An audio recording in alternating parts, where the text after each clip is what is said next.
Well, welcome everybody to Live Front and Center here for the Women's International Music Network. I'm your host, Myki Angeline. This podcast episode is so exciting because I met Nicole at NAMM earlier this year. And once I learned about her, I knew we had to have her on the show. So before we start talking to her, just know she has a master's degree in piano performance. She has a bachelor's degree in anthropology. She has a doctorate in collaborative piano, and she also has taken music business. Without further ado, I welcome to the podcast, Nicole Ying. Hi, Myki. Thank you so much for having me. I am so excited you are here. And I want to say, number one, thank you so much for coming up and saying hi. Oh, I mean, thank you. It's my first podcast. Did I ever tell you about it? Like, no, this is your first podcast interview? First one, yeah. So you have I'm honored to be the first one, and the Women's International Music Network, we're honored. So now anyone who's watching, you can post your questions in the comments. I can share them if you have them, anything you want to say. And also, before we end this, Nicole will let us know she does have a couple of performances coming up in June. We're excited to talk about that. Now, before I get into the questions, here's what I find interesting. So you had attended our She Rocks panel that was at NAMM. Yes. Is how you knew who we were. Yes. And then I stopped somewhere to have lunch, because stopping to have lunch when you're at NAMM is few and far in between, but I found a moment. And you had approached me, and then you felt almost like you felt guilty about interrupting my lunch. But honestly, to me, that's what NAMM is all about. No, totally. I was like, I actually, before I came up to you, and I was talking to my friend, on the other side of the cafe, and I was like, oh, should I do it? I don't want to interrupt her, but then I kind of want to talk to her because I like that, I just loved the panel so much. I was like, maybe I should, but so I struggled for maybe 10 minutes or so. I was like, I'm gonna do it. So yeah, well, I'm so glad you did it. Exactly. Because number one, whenever we do what we do, just like I can tell right now, just reading your bio, you are impacting so many people in such an amazing way, and they may never tell you, but you are. So when people come up and say, oh my gosh, can I talk to you about what you just did? This is why you're on the podcast, because I want to talk about you, what you've done and what you are about to do. So let's get into this, because I'm so effing curious about the anthropology part of your life. What motivated you to desire to pursue this bachelor's degree in anthropology, and has this been a career at all for you before you got into music? Oh, wow. Well, before I get into it, this might not be the most inspiring part of the whole speech. Okay. It's interesting because when I was in high school applying for college and all that, I didn't know what I wanted to do, really. I was very lost, and then there was nothing that I felt super strong with. So I applied as non-declared, actually. Okay. Yeah, and then somehow I thought okay, maybe I wanted to do something law related or international relations related. I didn't know. It was just an idea. And then when I found out that I got into UCLA, they didn't have international relations program there.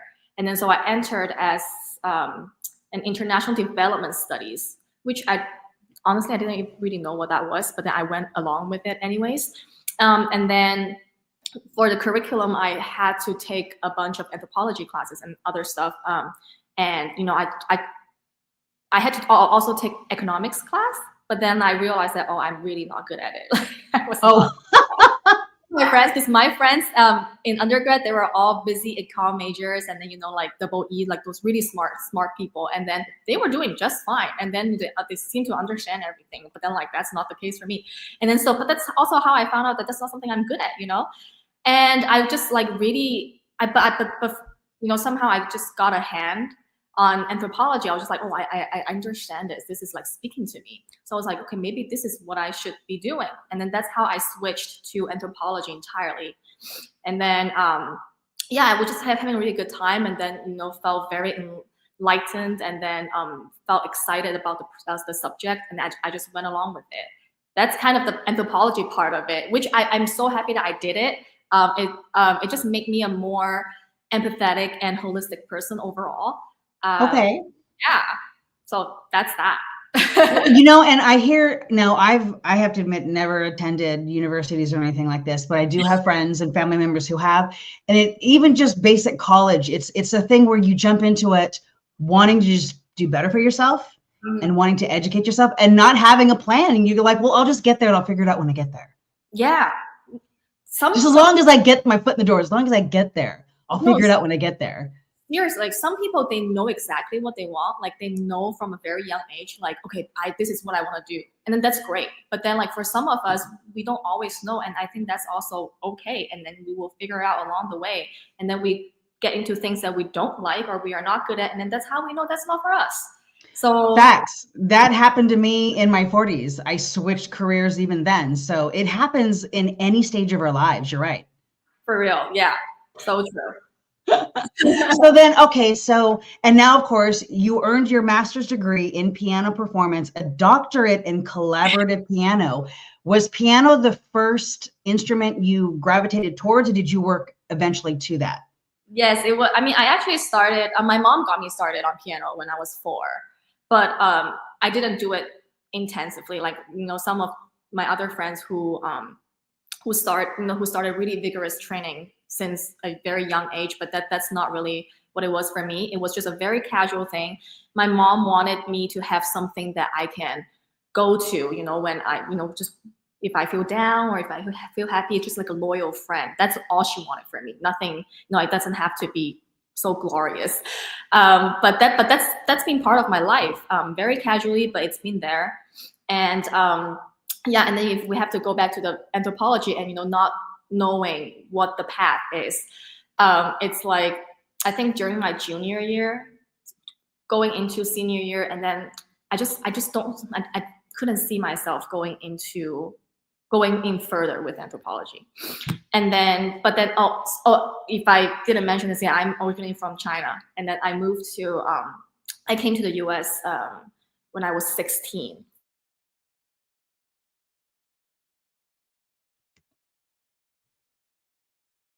Oh, I think you froze. I'm going to give her a second to come back. Oh, we're back. There you go. Okay, so you came to the US when you were 16. Yeah, so before coming here, my piano training was very casual. And then it wasn't really like, I wouldn't say it was like a very high standard kind of training. But I just liked it. I loved it. So I kept practicing an hour a day, easily, something just on the casual side. But then after I came here, I played chamber music for the first time. It's when you start playing with people instead of playing by yourself, like a soloist. And I also started singing choir at UCLA. It was just and you sing too. People, okay. And she sings too. Yeah, some choir singing. I wouldn't call myself a singer though, but I do enjoy singing in a choir. But that's kind of when I found out how magical and powerful music is. And then it was my mom, actually. I was complaining to her, just I was like, I have so much reading, so much writing every single day for my anthropology degree. And then my mom was just like, out of sympathy, probably, she's just like, oh, why don't you just do music? Like, maybe it will be easier. I mean, she was saying it for fun, but I mean, like, she really didn't know what she signed me up for. But that's how it lit up something in me. I was like, oh my God, maybe that's something I want to do. And then so I started thinking about it. And then the more I think about it, I was like, okay, this is what I need to do. So I talked to my teacher at the time, and then she was all up for it. And I just followed her to where she was teaching at the time, Cal Arts. Yeah, and then just became a music major for real. And ever since I started there, I just felt so at home. It's that feeling, you make the right choice. That's exactly where you belong. It's that feeling, like I felt it in my bone. And then so I was just like so happy ever since. And then, and then the story goes on from there. Well, thank you, Mom, and happy Mother's Day to you, Mom, for directing your daughter to follow her passion and her heart. I know. So now you also have you've studied music business. Did I read that correctly? Yes. That's part of my related field requirement. and which anytime I talk to those who are in the entertainment industry when it comes to music, that is not something they've gotten into yet. They find it is an important part if you want to make a living doing music. So because you have this information, you have this training and this knowledge, how has it impacted your career in music? Oh, very much. My mom, to begin with, my mom is a businesswoman herself. So it's kind of in the family. Like as I was growing up, I follow her everywhere to business meal, meetings, all that. It was she and I. So I don't think I knew what it was, or I don't know if I was actually interested in it. It's just something part of my daily life. It's just something I do, right? Like be part of her life. But I feel like that has something to do with it too. Just kind of like, seeing her do things, talking to people, dealing with things, that probably already has an impact on me. And then especially I feel like as some musicians nowadays, it requires so much more than just playing your instrument well. Like it's just not enough these days. We have to know how to market ourselves, how with social media, technology, and everything. It's just like you have to do it all. like we were talking about it before we went live, right? Like you are doing all of this yourself. Like I am one woman show. You just have to know it all and then do everything. And then that's how I feel like artists these days are. We have to do everything almost. So just like knowing that side, the business side of things, because this is a business. I mean, like, yes, art. It's a whole different realm, and then like things that we go after spiritually, all that I agree, and that's something that I'm also like after all the time. But then like we also have the real life aspect to take care of, and then that's when the business aspect come in. And then I just think everybody should know about it. At least you don't have to be a business guru, but like at least we know the basics, and then we can protect ourselves and promote ourselves. And that's the important part, is protecting your art, protecting, anything you write or you create, because especially with AI running rampant and being able to copy everything. So have you, what I was going to say, when it comes to the business side versus the creative side, do you struggle with finding a balance at times? Yeah, I think all the time. I'm sure I can. I'm sure you too, right? Like I feel like we can speak for maybe all the musicians who are artists who are doing this right now. It's like as artists, like we have to have that kind of personal space to ourselves to think about what we do, right? Think about like we need that personal space and that quietness, but then creating content and coming up with things to show the world, that takes a lot of energy and time. That's one. And then it's kind of almost, sometimes I feel like it's almost going against what artists need. That quiet, you know what I'm saying? So then, yeah. And then the thing is, like, when we do what we do, I often compare ourselves. So I might be going tangent a little bit, but go for it. Like I always think of artists like athletes, like the amount of energy, the amount of like physical, mental energy, like everything. But then unlike athletes, we can see them running, jumping, like we can see how much they are working. But then for us, a lot of times it's inside our brain. So you can't really see it, but it's a lot, like it's like a lot of focus, a lot of I don't know how to put it, but it's just like you are giving your soul, like 100% of your soul and yourself out, and then that might not be seen through naked eyes. And then so that's already taken so much, and then how do we find the extra energy to come up with exciting content to inspire people? Like what if when we are at our low and we are not quite being inspired, like we need inspiration too, right? So like how do we refill all of those and then like keep our energy going, and then things like that. I think it is a constant balance that we need to find a way to work that out. You know, and I think especially with younger, and I'm going to say you are a younger musician compared to how old I am, but there's this competition I see because I see these documentaries with the young people who are influencers, I guess is the term that's been used way too many times. The content that they have to create is on a daily and an hourly basis to the point where it's a persona that's on here versus in real life. And I think with musicianship, what I've noticed this shift going back to, I guess, to coin, I can't say anything better than old school, because when it comes to creating music like you, especially being as a collaborative piano player, Yep. you need that time to yourself because being able to create something doesn't have a timeline. Like with music business and with labels back in the day when you had to pump out all this create 25 songs and we'll make 11 good songs out of it, and we've got to get this to distribution by blah blah. But like creativity doesn't work on a timeline. And I think what's come back is when you see something in person, you just described that about having that impact. Even trying to create something impactful online is not the same as being in person. So someone sitting and listening to you in an ensemble in person, the tears that might come to their eyes, feeling what you created versus seeing it here online versus reading about it. I think we've come back full circle to needing that in-person connection. Do you agree? Very much, very, very much. Yeah, I completely agree. Everything. Like, I mean, COVID wasn't that long ago, right? It's like 5 years ago, and then we finally went back to normal 2 years ago. So it hasn't been that long.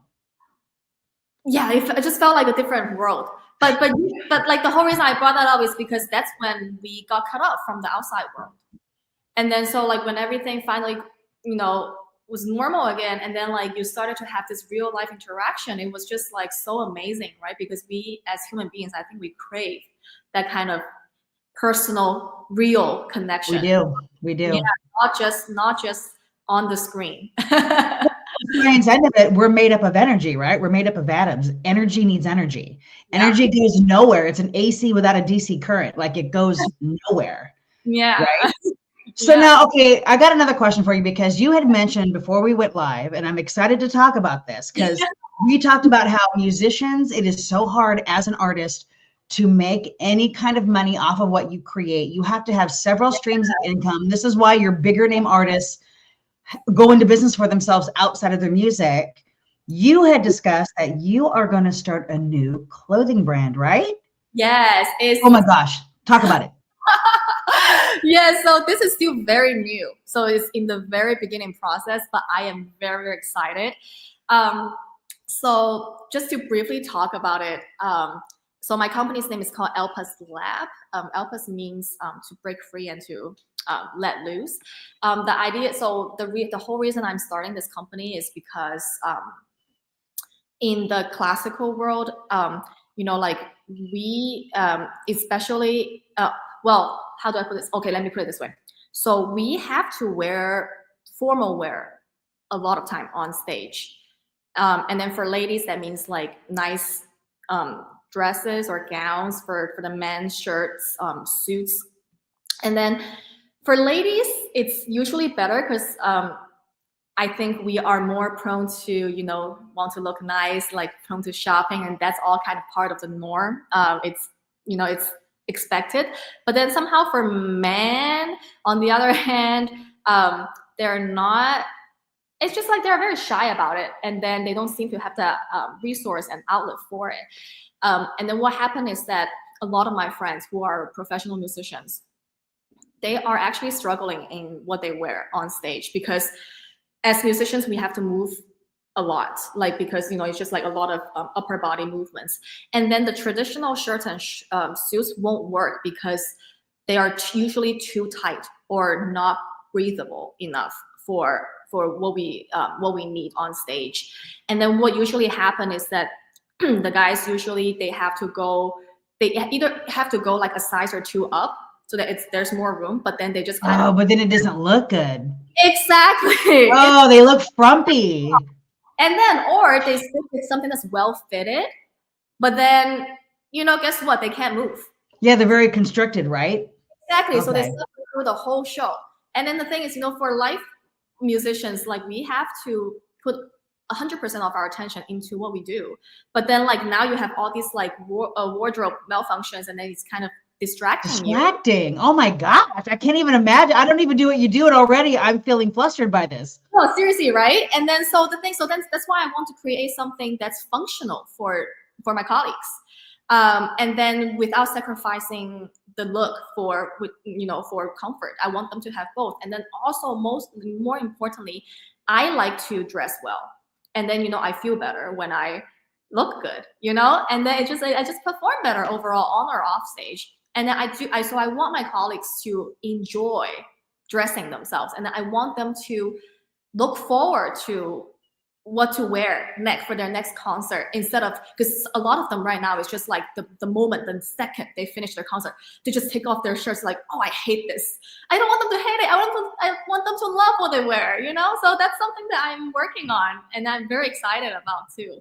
Oh my gosh, I love this concept. I feel like we need to, because I don't want anyone else stealing your idea. I really think that's great. I wouldn't have even thought of that. And my mind immediately went to, so I don't know if we discussed this, but we have a Girls Rock Sacramento music education camp here in Sacramento, California, right? And I'm on the board. I do volunteering. Well, the music director's daughter does ensemble.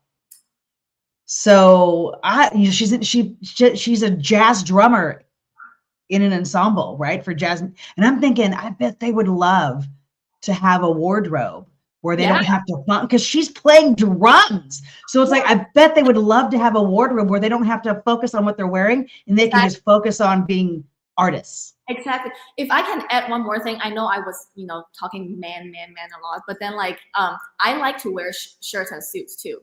Okay. So it's a thing. It is such a thing. So it doesn't really have to be men, like it could be, doesn't matter who you identify as. I just want to say, for whoever who prefer that kind of style, we are here for them. I love that. Yeah. So you need to keep me posted. As soon as you know, you need to send me info to be able to blast it for you. You got to keep me in the loop for that.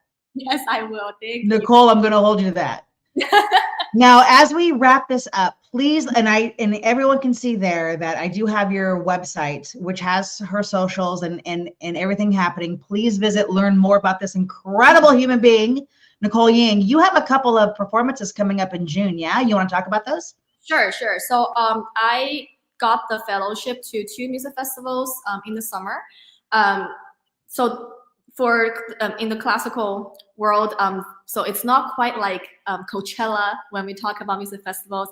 It's usually an event that lasts for it can last for anywhere from 2 weeks up to 2 months. Oh wow! Think of it as a mini school session that's going on. So they're like, usually festivals, they invite like a really top artists as guest artists, and then they will come in, and then they perform, and then they teach master classes, they give lessons, and then the participants also get to perform and then also work with renowned artists. So things like that. So it's a very, and then you get to meet people all over the world. So that's something that's happening for the classical folks over here during summer. And this is typically what we do as well during the summer season. And I am going to Mostly Modern Festival in Saratoga Springs. Nice. That's a 3-week event. And then I'm heading off to Fredonia for the Castleman String Quartet program, and then I am one of the piano interns there too. It's going to be a lot of rep learning, a lot of playing, and then I'm just so excited to meet these some exciting new friends, mentors, and then I don't really have I don't know what I'm going to play yet because I'm waiting on assignments, but then I can't wait. It's going to be so much fun. So, and this is in New York, East Coast here in the US. Is this something that people can buy tickets and attend? Yes, you could definitely subscribe to their season pass. Nice. There are other, I'm only part of it. So there are many other activities going on. There's orchestra, band music, like a lot of things.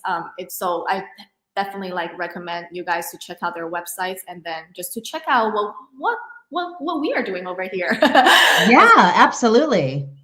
Well, I will so this will share, like I said, this will post up on the Women's International Music Network website. We'll make sure to include those links for those who would be interested. And of course, your links, because you are incredible. I am so Thank you. glad you came and talked to me at lunch at NAMM, because now I know this amazing human being named Nicole Ying, who's doing such amazing things in music.